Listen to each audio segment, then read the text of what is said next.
Final Fantasy XIV continues to enjoy immense popularity and critical acclaim all these years after its revival in A Realm Reborn.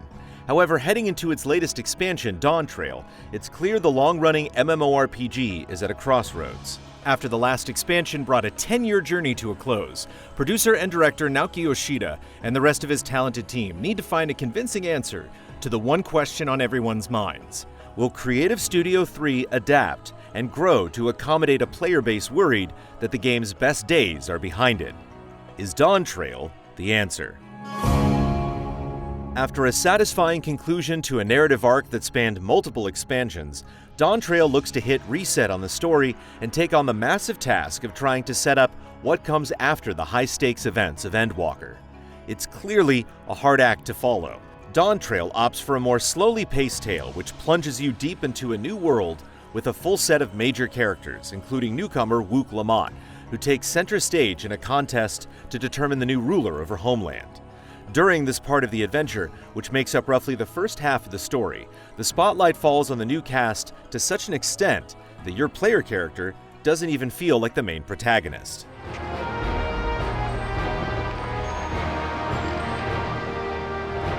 Instead, there's a huge focus on world building again, which unsurprisingly makes Dawntrail feel stylistically and thematically closer to A Realm Reborn.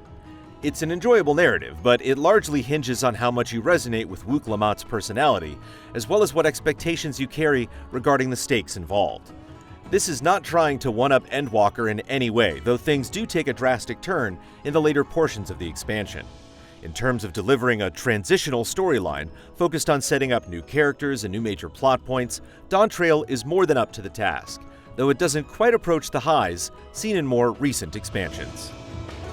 One major drawback involves a new character introduced much later in the story, who you don't get to spend a lot of time with, so it's hard to develop an emotional bond that pays off when certain beats hit.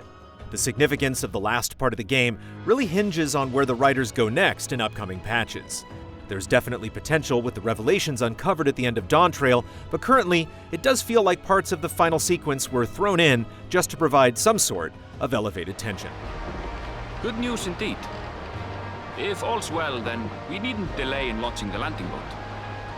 Where Final Fantasy XIV would go with its next major arc wasn't the only big question on players' minds. Many wondered if the expansions were becoming too predictable with the formulaic nature of battle content that perhaps erred on the side of providing too little resistance. Dawntrail's initial offerings certainly lend credence to this being remedied in the form of more fast-paced mechanics and harsher penalties for mistakes, even at the lowest levels of content, like story dungeons.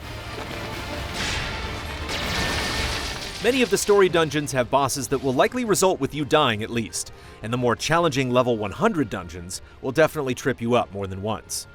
That being said, the structure of dungeons remains largely unchanged. Perhaps the format of Endwalker's variant dungeons with multiple paths could be applied in some fashion to story dungeons in the future, especially since they're meant to be played over and over as part of the progression loop. This welcome mantra of providing a little more pushback extends into the new trials as well.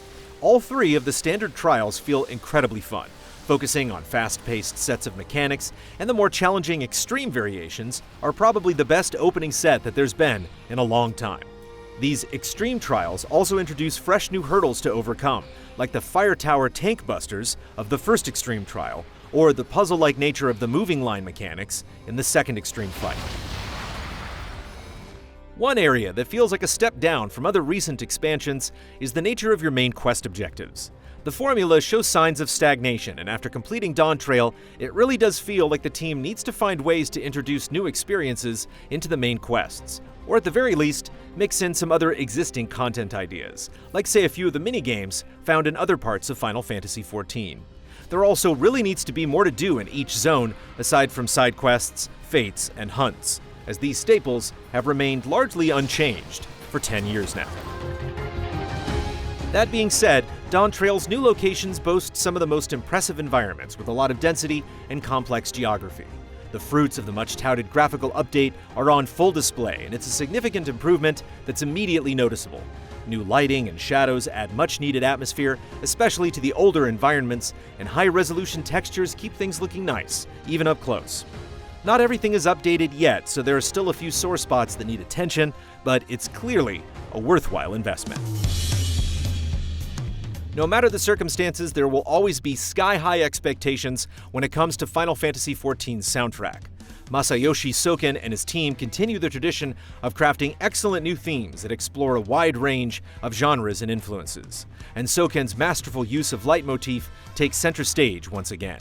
In particular, the new theme for the first major city with its jazzy big band style is super catchy, and it's probably one of the biggest standout performances of the expansion.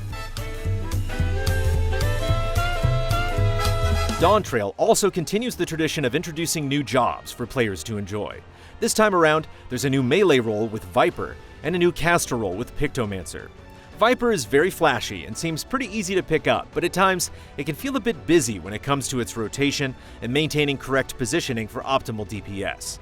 This clearly is a viewpoint shared by many other players, as the development team has already announced this job will be getting a slight rework to reduce the clutter of its rotation. If this holds true, then Viper will most definitely be one of the more beginner-friendly DPS jobs available. As for Pictomancer, it's definitely shining right now with its unique playstyle and pretty visuals. It has very simple rotations that really tap into the job's painting aesthetic, and the drawings you bring to life via your skills provide big hitting actions that pay off nicely with gorgeous visuals and high damage. However, the Pictomancer sound effects could perhaps use some adjusting, as they can get a bit annoying after hearing them over and over again.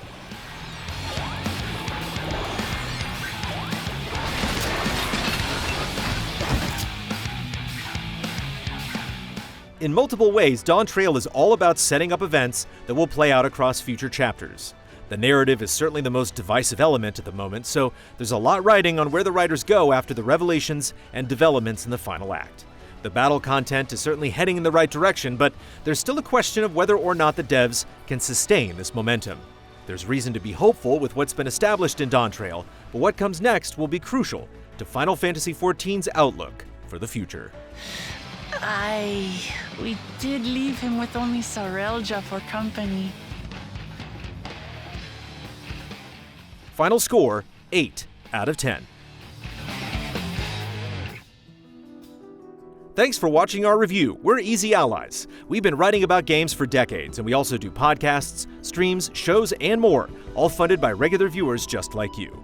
Head over to patreon.com/easyallies to pitch in and get rewards. And be sure to like, subscribe, and ring the bell to stay connected on YouTube. See you soon.